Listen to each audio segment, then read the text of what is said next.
Salut à tous et bienvenue dans ce nouveau tutoriel. Aujourd'hui, nous allons mettre en place une application de reconnaissance faciale des présidents que j'ai choisi l'identité au préalable. Il s'agira du président des États-Unis, de la France, du Cameroun et du Rwanda.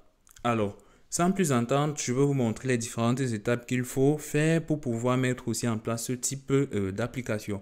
Premièrement, il faut collecter autant pour moi la donnée et constituer notre dataset. Et pour cela, je vais vous inviter à télécharger cette extension et à l'installer pour nous faciliter le processus de collecte des images. Donc, une fois que vous l'aurez fait, vous allez la voir là ou bien vous allez essayer de l'épingler là.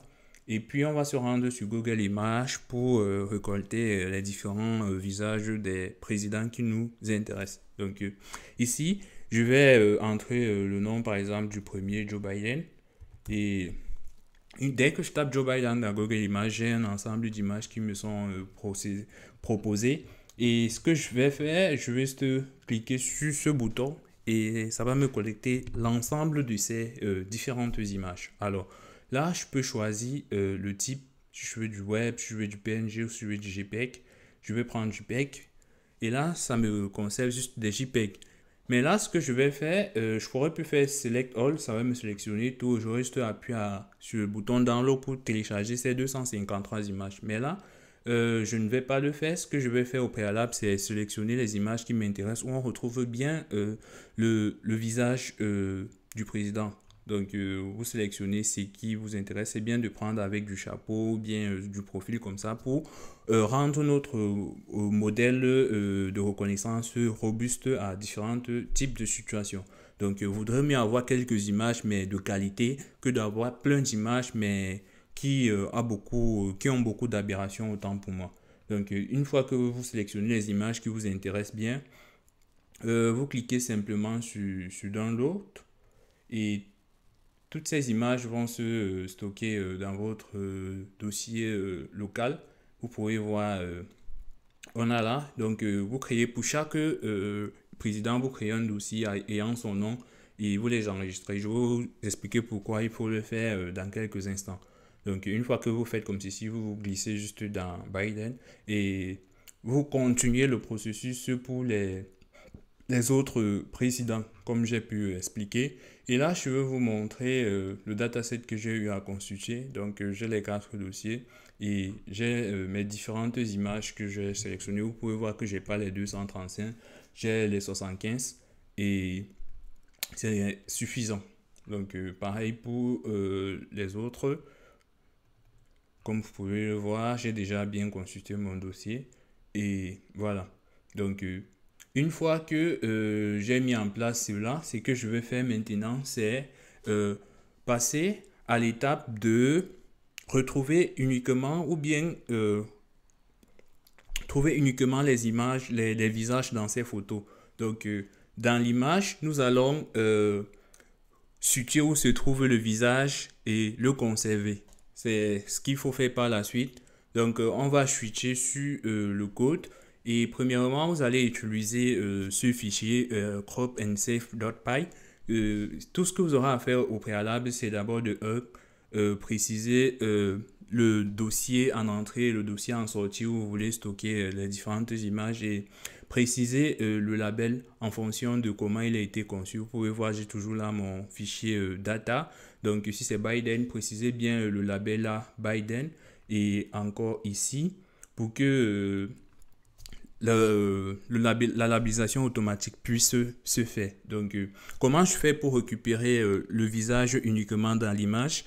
Comme je l'ai pu l'expliquer dans mes vidéos précédentes, vous pouvez les regarder. Je vais utiliser le fichier RAR Cascade qui va me permettre de déterminer où se situe le visage dans l'image, le recadrer et stocker uniquement le visage pour le fournir dans mon modèle plus tard. Donc, une fois que vous faites ceci, l'image, le visage est enregistré avec le nom du départ. Mais ce qu'on veut faire, c'est quoi? Je vais vous montrer direct. On veut donc constituer notre dataset avec ces sous-dossiers un dossier pour l'entraînement, un dossier pour la validation et un dossier pour le test. C'est important de le faire. Et pour chaque dossier, il y aura les sous-dossiers qui vont contenir nos différents images ou visages du président. Donc, c'est important de respecter cette architecture que je vous montre, car ça sera plus facile pour nous par la suite. Donc, une fois que j'ai expliqué ceci, il faut bien labelliser en mettant Macron 1. Ce n'est pas nécessaire, mais ça facilite vraiment le travail. Euh, donc, pour cela, pour renommer nos différents visages, vous allez maintenant utiliser ce fichier. Et tout ce que vous aurez à faire, c'est simplement préciser quelle classe il s'agit, toujours conformément à comment vous avez nommé là. Et le processus va se faire. Donc, vous allez voir, vous allez préciser toujours là et les index vont s'incrémenter automatiquement. Donc, comme résultat, on peut venir là dans Cropped. Vous pouvez voir là, j'ai tous les noms avec les index qui vont. Donc, vous pouvez voir là, on a juste le visage. Pareil, pareil, pareil. Ne vous inquiétez pas, avant de le fournir dans mon modèle, je vais redimensionner ces images pour qu'ils aient tous la même taille. Donc, une sorte d'uniformisation ou de normalisation. Voilà. Donc, une fois que nous avons réussi à récupérer nos images, récupérer uniquement les visages dans les images, les labelliser, on va maintenant obtenir à la fin la structure comme j'ai pu le présenter là. C'est ce que j'ai fait en avance. Donc, j'ai mon dossier image et dans image, j'aurai les trois dossiers comme je vous ai présenté. Si j'ouvre le 30, vous pouvez voir que dans Biden, j'ai finalement retenu 40 images pour la partie entraînement. Et ensuite, si on vient dans le validation, vous allez voir que là, j'ai retenu 26 images pour la partie validation.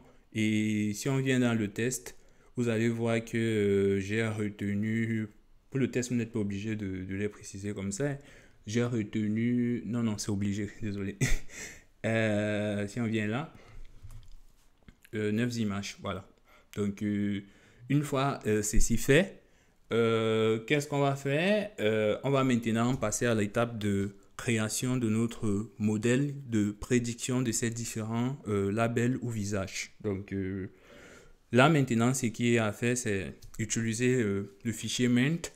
Et préalablement, ce que vous allez faire, c'est installer les différentes librairies nécessaires pour la création et l'entraînement de notre modèle.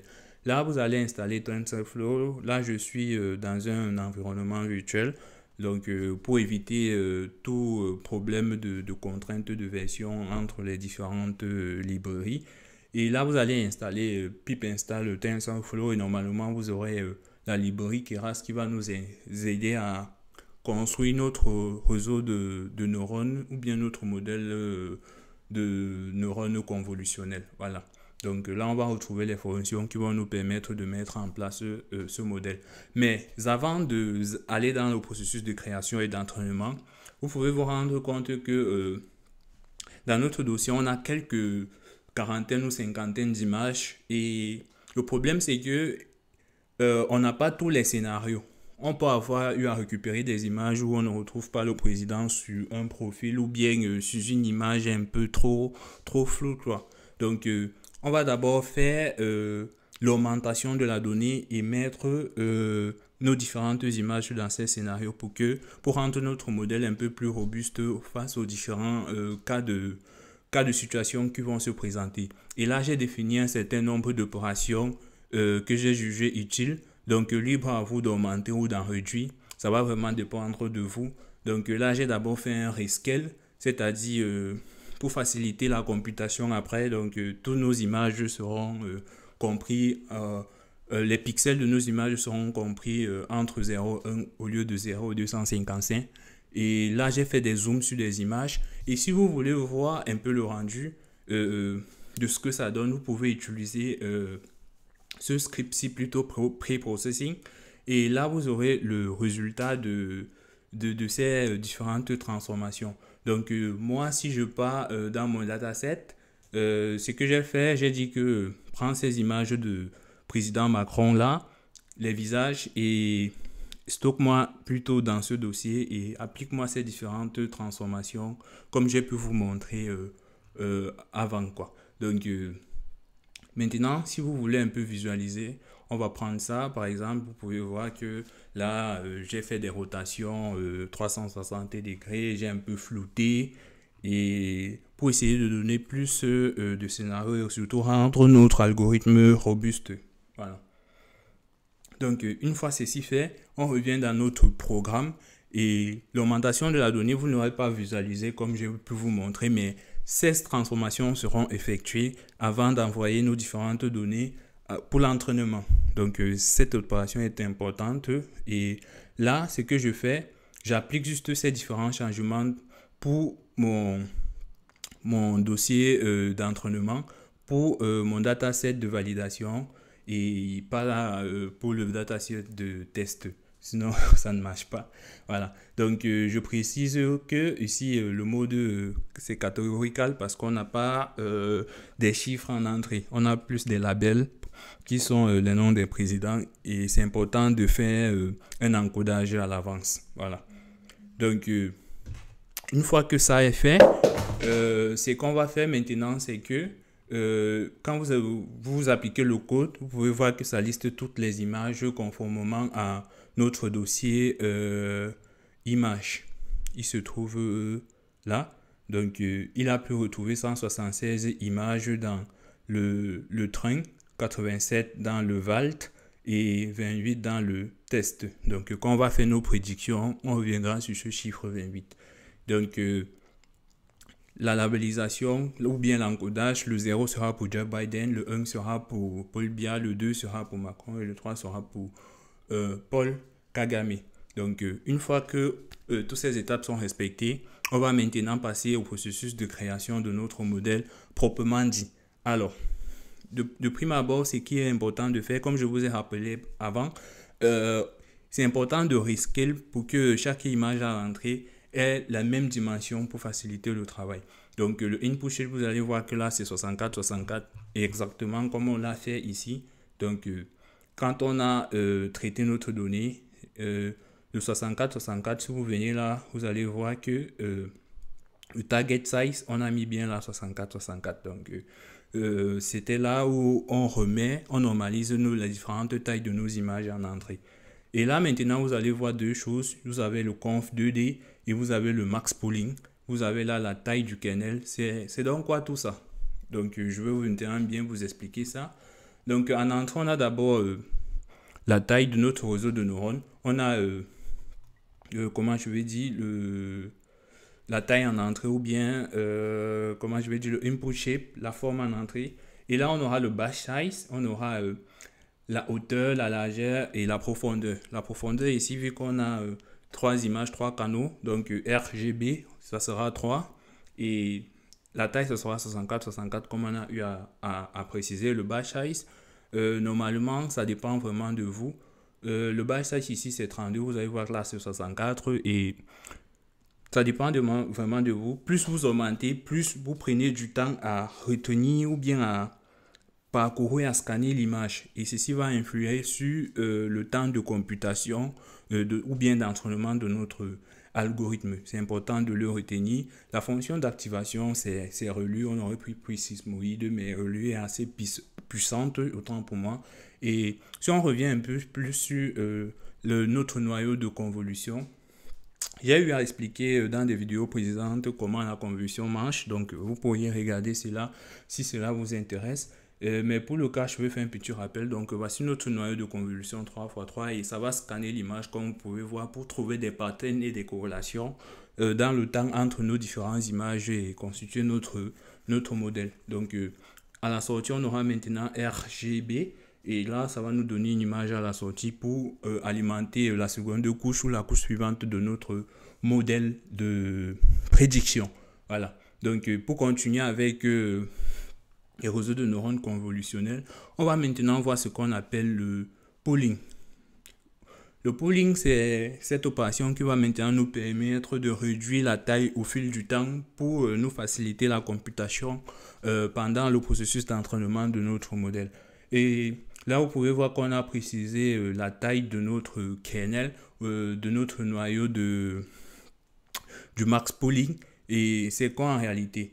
Donc là, c'est notre image à la sortie et on veut réduire sa taille. Donc pour cela, on va appliquer le max pooling et ça va juste récupérer le max compris entre le noyau ou bien la taille du kernel défini. Ici, c'était un 2 x 2. Donc, le max entre 5 et 6, c'est quoi? C'est 6. Donc, ça retient 6. Le max entre 2, 4, 7 et 8, c'est quoi? C'est 8. Ça retient 8. Donc, c'est ce que ça va faire ici pour réduire la taille. Et là, on applique le même processus. Bien sûr, j'ai eu à le faire en avance. Donc, je sais que ce modèle va me donner le résultat que j'attends. Donc, j'ai eu à le travailler à l'avance. Et pour un autre cas, vous aurez aussi à jouer avec ces valeurs pour obtenir les meilleurs paramètres qui soient. Donc, à la sortie, vu qu'on a 4 labels, la fonction sigmoid va calculer la probabilité d'appartenir à une classe. C'est pour ça que là, vous pouvez voir qu'à la sortie de notre modèle, on a 4. Sur la dernière couche, on a juste 4 réseaux de neurones qui vont nous donner la probabilité pour chaque classe.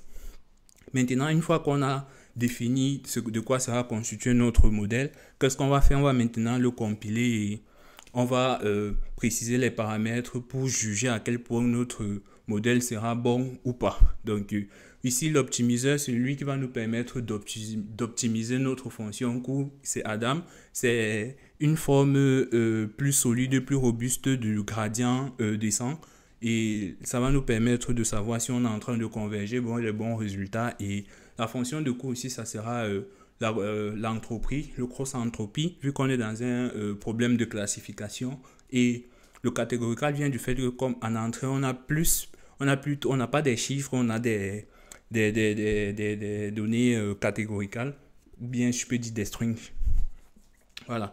Et la métrique d'évaluation sera l'accuracy. Donc, une fois ceci fait, on essaie de voir de quoi est constitué les différentes couches, comment vont varier les tailles en entrée, à la sortie, et combien de paramètres seront entraînés. Ici, on aura 813 700 paramètres que notre modèle va entraîner et va reconnaître au fil du temps. Une fois ceci fait, tout ce qui nous manque à faire, c'est d'entraîner notre modèle sur notre dataset d'entraînement, en précisant simplement le nombre d'époques et le batch size. Plus ces nombres seront élevés, plus votre algorithme va prendre du temps pour être entraîné. Donc, c'est important de le savoir. Et le batch size, plus il sera élevé, plus l'algorithme va mettre du temps à parcourir vos données d'entraînement.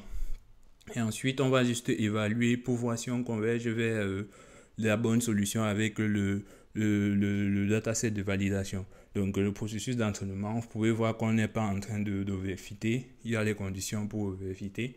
Et ce que je vais faire, je vais simplement afficher les courbes de validation et d'entraînement pour voir comment ça s'est déroulé pendant le processus d'entraînement. Donc, on a ce résultat. Il paraît un peu très alarmant. Mais ce qui va nous intéresser, c'est d'évaluer ce modèle et de faire des prédictions. Donc, une fois que j'ai mon modèle en sortie, ce que je vais faire, je vais l'évaluer en utilisant notre dataset de test. Voilà. Donc, vous pouvez voir que là, en termes de coût, on touche le 0 et ça, c'est une bonne note, une bonne nouvelle. Et en termes de précision, on touche le 0,97 et ça encore, c'est un résultat qui nous satisfait bien. Mais c'est important de faire les prédictions pour voir à quel point il peut se tromper entre les différents labels, pour voir à quel point on peut avoir des faux positifs et des vrais négatifs. Donc, ce qu'on va faire, c'est maintenant de faire des prédictions en utilisant la méthode prédiction note test set. Et ce qu'on obtient là, c'est, comme je l'ai dit, à la sortie de notre réseau de neurones, on a la probabilité d'appartenance à chaque classe. Et là, ce qu'on va faire, donc si par exemple on a entré une image, ça veut dire que ok, à 60%, ça peut être la probabilité de 60% que ça appartient à ce label-là et ainsi de suite. Donc ce qu'on va faire maintenant, c'est récupérer la probabilité max avec ag max comme vous pouvez le voir là. Et c'est ça qu'on va dire, ok, il appartient à à ce modèle ou à ce président, quoi. Cette image contient ce président en se basant uniquement sur la probabilité max qui est ressortie sur les couches de sortie du réseau de neurones. Donc, comme je vous l'ai dit, on avait 28 images dans le test 7 et on va maintenant vérifier à quel point on a été bon ou mauvais. Donc, ce qu'on va faire, on se rend compte que sur, je reprends mon dataset et on va récupérer dans Images, on va venir dans Test et on va regarder par exemple dans Biden. Biden a 9 images et on se rend compte que là, il y a bien 9 0 qui ont été prédits. Donc là, ça correspond à Biden et il a été bien prédit. Donc là, on se voit 1, 2 après une série de 1. On se rend compte qu'il y a une mauvaise prédiction et c'est la seule aberrance qu'il y a eu dans notre modèle. Donc une fois qu'on se rend compte de ça, ceci veut dire que il y a une image de Paul Biya qui a été classée comme appartenant à celle d'Emmanuel Macron. Et voilà. Donc si maintenant les résultats nous sont satisfaisables, ce qu'on va faire maintenant, c'est sauvegarder notre modèle et ensuite passer à la création de notre application. Et comment on fait? Là, maintenant, ce que je vais faire, c'est créer une application pour faire des tests, une application web pour faire des tests en temps réel. Et pour cela, ce qu'on va faire, c'est utiliser Streamlink. J'ai déjà eu à faire une vidéo sur Streamlink, vous pouvez la regarder. Ça nous permet de créer facilement des applications web pour tester nos modèles de computer vision ou de machine learning. Voilà. Donc, j'aurai besoin d'une classe pour faire correspondre chaque indice à la sortie à notre classe, à notre label en fait. Donc, une fois ceci fait, je vais encore utiliser une fois de plus mon fichier RAR cascade pour déterminer la nouvelle image qui n'a jamais été vue par le modèle et tout. Donc, ce qui va se passer, c'est quoi? Premièrement, on upload notre image. On recherche les différentes images, les visages qui se trouvent dans l'image et on fait des prédictions. Et c'est exactement ce que je vais faire là. Donc, la fonction read image va nous permettre de lire aisément, facilement notre image lorsqu'on va l'uploader depuis l'interface web. Et là, on va demander, on accepte les JPG, JPEG et PNG. Alors, là, qu'est-ce qu'on va faire maintenant? C'est lire notre image.